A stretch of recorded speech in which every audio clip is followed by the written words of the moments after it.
Hello guys, welcome to the next video of C programming for beginners, and in this video I am going to show you how you can use switch statements in C. Now in the last two videos I have shown you how to use if-else conditions and multiple if-else conditions in C. And switch statements are also condition-based statements, but they are different in the sense that you can use conditions with a switch statement, but conditions must be constant conditions. So let me give you an example and then you will be able to understand how switch statements in C works. So first of all, we will see how switch statements are declared in C. So the basic syntax of switch statements is like this. I will just leave this for now so that you can see what is the basic switch statement code like. So switch statement starts from the switch keyword and then comes these two brackets, and in here the expression. Expression is something which you want to validate on the basis of some case. Now inside these two curly braces comes some case. So after the case and then comes some constant expression. I will give you an example. This is just the syntax I want to show you. So the case and then comes some condition or constant expression. And then comes the semicolon, and inside or under this some cases, the statement or the code which you want to execute here. Now after the code is executed, you break the switch statement with the break keyword. So this is an optional keyword. Sometimes you need this break statement and sometimes you don't need this break statement. I will tell you where exactly you need this break and where you don't need this break. So in the same way, you can have multiple cases inside your conditions, and whatever condition is not covered by case, it is covered by default. So if none of the case is true, this will be executed, which is a default case. So the default case starts with the keyword default colon and then your case. Now let's see an example and then we will be able to understand it much better. So for example, we want to calculate the grade of a student, and on the basis of the grade you want to give some comment or some message. For example, int, and let's say student scores some marks. So I will name my variable marks, and on the basis of marks you want to decide if the student is excellent or good or very good or he has scored poor grades. And now using the switch statement, and as I told you, then comes an expression, and in this case this expression will be our marks. Because on the basis of these marks we are going to evaluate our cases, and on the basis of these cases we will execute some code. First of all, let's assign some value to the marks. For example, 90% of mark or 80% of mark or whatever you want to decide right now. Marks are our expressions which we will evaluate. And then over here comes these two curly braces, and inside these curly braces comes the case. And then your mark values. So different value of marks we can evaluate. Now the mark is equal to 90, but for example marks can be 80 or 70 or 60 or whatever you decide. So for example, mark is equal to 90, then we want to print F, and we want to print this is an excellent grade, right? And then the semicolon, and then we will break the statement.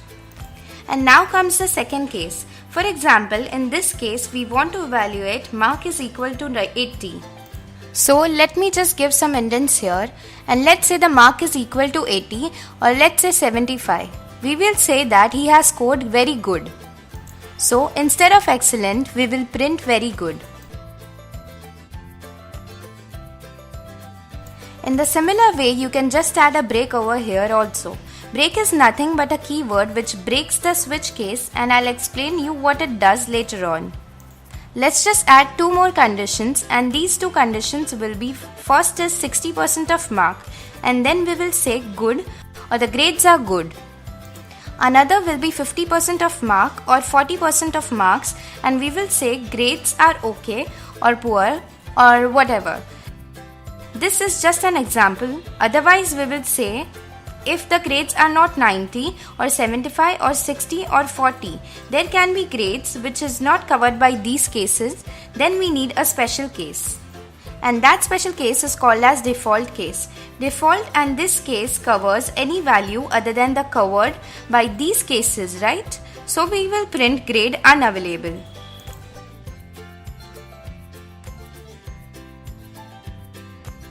So let's just run this program and let's see how it works. I will just compile and run this program and it says excellent. And that's what it must do, because you see marks is equal to 90, so it assigns our marks is equal to 90, and then we are checking the value of 90 using the switch statement. And because mark is equal to 90, it goes to this case where mark is equal to 90 and then it prints the message as excellent. And what this break does is, if the case is fulfilled, then we want to break out of this switch statement and we don't want to execute any other statements. So it prints excellent and it breaks out of the switch statement. And whenever you are using C program, it sees this break statement, it jumps out of your switch case. Now for example, the marks is equal to 75, then let's see what the answer will be. What it prints is very good, which is true. So in the case of 75, marks is equal to 75, so it searches for the case of 75. If the case 75 is present, it will print your value or it will execute whatever your code is. And then it will see this break keyword and it jumps out of the switch case statement. But the important thing here is this case 90 is not executed, because the code inside this case 90 is not executed because this case is not 90.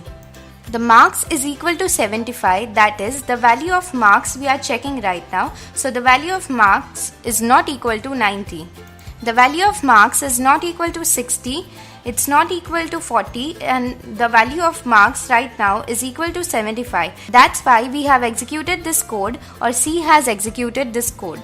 But as you can see, other codes are not executed. So on the basis of these cases, you can define multiple cases, and whatever case is fulfilled at that time, that code will be executed.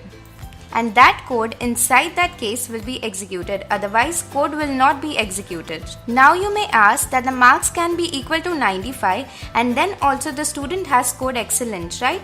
So in order to do this, for example, for covering 95 grade or other grades, for example like this, and if the grade is equal to 95, still we want to print this excellent grade.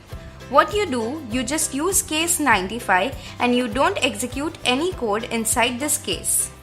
And simply, you just don't give any break here. So this means whenever you give a case without any code or without any break here, this means that this is the condition which is covered in either of those conditions are fulfilled. And hence, this code will be executed. So the marks here is equal to 95. It says here that the case jumps to the next case because it's not breaking anywhere. So it jumps to the next case, right? If there will be a break here or the break keyword is used here, then it jumps out of your switch case or switch code. But because we are not giving here this break, it jumps to the next condition and it executes the next statement, which here it prints as excellent. So let's see what happens when grades are 95 and you run and compile your code. And here it says excellent, and this is what we were expecting, right? Because there is no break inside this case 95. So it jumps to the next case here, and in the series of cases, in this same way you can provide same cases, for example 97 or even 85. You can do it for 85 here if the 5 and all those 4 cases will be covered. In a similar way, whenever you want to have a very good grade, you can go to 70 or 75 without giving the break keyword. Break would break your statement and go out of your statement. So for example, your marks is equal to 75 and you will compile and run your program. It says very good, right? So you can cover different cases and execute a same statement without using this break keyword. So this is how switch cases are used in C programming. I hope you understand the basic concept to switch.